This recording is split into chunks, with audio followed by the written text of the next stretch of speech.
আমরা এখন easy physics বই থেকে তোমাদের তৃতীয় অধ্যায়ে ময়মনসিংহ বোর্ড 2023 সালের প্রশ্নের সমাধান করাবো। তোমরা এখনও যারা আমাদের ইজি ফিজিক্স বইটি সংগ্রহ করোনি দ্রুত সংগ্রহ করে ফেলো। চলো আমরা দেখি ময়মনসিংহ বোর্ড 2023 সালের প্রশ্নটি কী এসেছে। সেটা আসছে হচ্ছে একটা উদ্দীপক দেওয়া আছে, সেখানে বলেছে যে 3.92 নিউটন ওজনের একটি খেলনা গাড়ির উপর বল প্রয়োগ করা এটি ঘর্ষণযুক্ত মেঝেতে 0.5 মিটার পার সেকেন্ড বা 2 ত্বরণে চলতে শুরু করে। ঘর্ষণ বল দেওয়া আছে 0.5 নিউটন। ঠিক আছে, এখন প্রথম কোশ্চেন বলছে বল কাকে বলে। সো আমরা জানি যে আসলে কোনো একটা বস্তুকে যা প্রয়োগ করলে কোনো একটা স্থির বস্তু গতিশীল হয়ে যাবে এবং গতিশীল বস্তু গতির পরিবর্তন হয়ে যাবে, তাকে বলা হচ্ছে ফোর্স বা বল।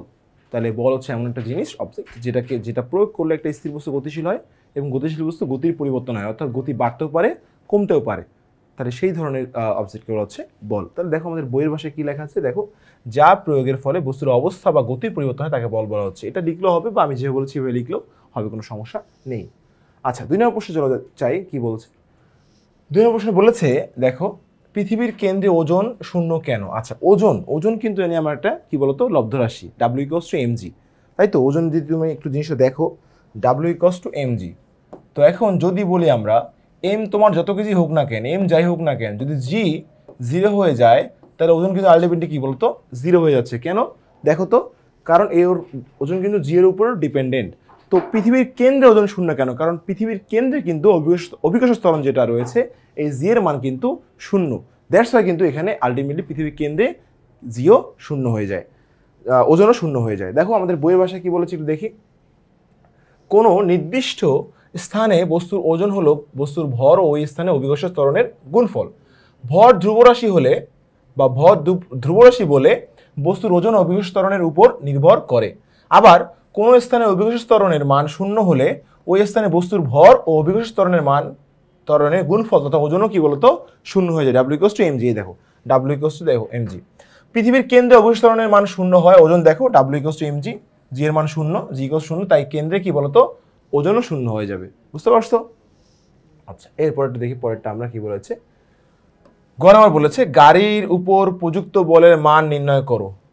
গাড়ির উপর প্রযুক্ত বলের মান নির্ণয় করতে বলছে এখানে। তো এখানে দেখো আমাদের যদি প্রযুক্ত বল আমরা বলি, আমরা জানি প্রযুক্ত বল, দেখো এখানে উদ্দীপকটা আঁকি, এর যে ওজন দেওয়া ছিল 3.92 নিউটন।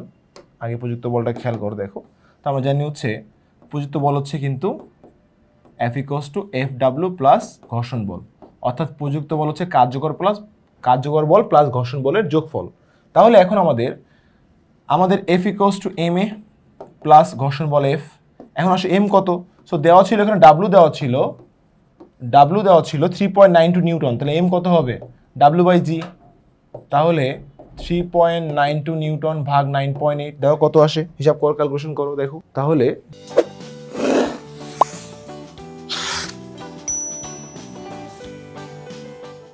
এখানে দেখো হিসাব করো, একটু ক্যালকুলেশনটা করো, দেখো কত আসে। এখানে আসবে হচ্ছে এই যে আমাদের এখানে 3.92 ভাগ 9.8 দিলে দেখো আসবে হচ্ছে 0.4, ঠিক আছে 0.4।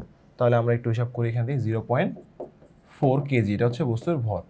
তাহলে 0.4, এবার ত্বরণ আসো, দেখো উদ্দীপকে দেওয়া আছে ত্বরণ, দেখো কি বলেছে উদ্দীপকে ত্বরণ বলছে যে ঘর্ষণ যুক্ত মেঝেতে ত্বরণ ছিল 0.5, তাহলে ত্বরণ ছিল 0.5 প্লাস এফ। তাহলে এখন দেখো 4×5=20, তার মানে 0.2 হয়ে যাবে এটা, প্লাস ঘর্ষণ বল কত বলো দেখি।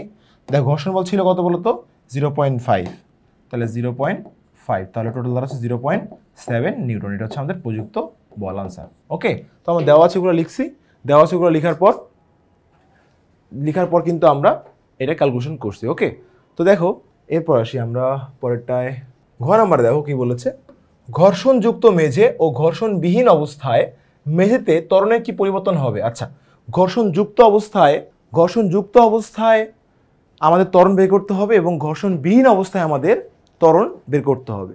তাহলে দেখো ঘর্ষণযুক্ত অবস্থায় কিন্তু ত্বরণ দেওয়াই আছে, এখানে দেখো 0.5 মিটার পার সেকেন্ড বা 2 দেওয়া আছে না, এই যে দেওয়া আছে 0.5 মিটার পার সেকেন্ড বা 2। তার মানে ঘর্ষণযুক্ত অবস্থা আমি যদি লিখি এখানে দেখো যে ঘ নাম্বার লিখি ঘর্ষণ যুক্ত অবস্থায়, হ্যাঁ যুক্ত অবস্থায় ত্বরণ 0.5 মিটার পার সেকেন্ড ইনভার্স 2 দেওয়া আছে। এবার ঘর্ষণ না থাকলে গতে যেটা আমরা পেয়েছি পুরো বলটাই কিন্তু আমাদের দেখো পুরো বলটাই কিন্তু আমাদের হয়ে যাবে কি বলতো, প্রযুক্ত বলটাই হয়ে যাবে কার্যকর বল, কারণ ঘর্ষণ আর নাই। যে বলটা দেওয়া হয়েছিল পুরোটাই কাজ করবে এখন। তাহলে বল দেওয়া হয়েছিল কত, গতে পেয়েছি আমরা কত, এই যে গতে আমরা পেয়েছি, দেখো আমরা একটু আগে পেয়েছি গতে, দেখো কার্যবল ঘর্ষণ প্রযুক্ত বল ছিল 0.7, কারণ পুরো বলটাই কাজ করবে। তাহলে যদি পুরো বলটাই কাজ করে তাহলে দেখো F = ma, তাহলে A = F প্রাইম ধরলাম F/m, তাহলে পুরা প্রযুক্ত বলটাই কি বলতো কার্যকর বল হয়ে যাবে। আর ভর ছিল 0.4, তাহলে দেখো 0.7 ভাগ 0.4 দাও, 0.7 ভাগ 0.4 1.75 মিটার/সেকেন্ড ইনভার্স 2। এটা ছিল আমার ঘর্ষণ ছাড়া ত্বরণ। তাহলে ঘর্ষণ সহ ত্বরণ ছিল 0.5, আর ঘর্ষণ না থাকলে পুরা কার্যকর প্রযুক্ত বলটাই কার্যকর বল হয়ে যাবে, ত্বরণ হবে 1.75। তাহলে পরিবর্তন কত, 1.75 থেকে আমরা 0.5 বিয়োগ দাও, এটা হচ্ছে আমার 1.25 মিটার/সেকেন্ড হচ্ছে ত্বরণের পরিবর্তন। ওকে, চলো দেখি আমাদের কোশ্চেনে কি বলেছে। বলেছে ঘর্ষণযুক্ত এবং ঘর্ষণবিহীন অবস্থায় মেঝেতে ত্বরণের পরিবর্তন কত। তাহলে আমরা কিন্তু দেখো মেঝেতে ত্বরণের পরিবর্তনটা বের করে ফেললাম। দেখো এই যে ঘর্ষণ ছাড়া হলে কি A = F/m, তখন আমাদের দেখো ত্বরণ আলটিমেট কিন্তু বের হয়ে গেছে কত, দেখো 1.75 ত্বরণ বের হয়েছে। আমরা পরিবর্তনকে আগের ত্বরণ থেকে বিয়োগ করলাম 1.25। তাহলে ঘর্ষণবিহীন অবস্থায় মেঝেতে গাড়ির ত্বরণ ঘর্ষণযুক্ত মেঝেতে তুলনায় 1.25 মিটার/সেকেন্ড ইনভার্স 2 বৃদ্ধি পাবে। তো আশা করি তোমরা এই পার্টটা বুঝতে পারছো। তো তোমরা এখনও যারা আমাদের ইজি ফিজিক্স বইটি সংগ্রহ করনি দ্রুত সংগ্রহ করে ফেলো। নেক্সট পর্বে দেখা হবে। আল্লাহ হাফিজ।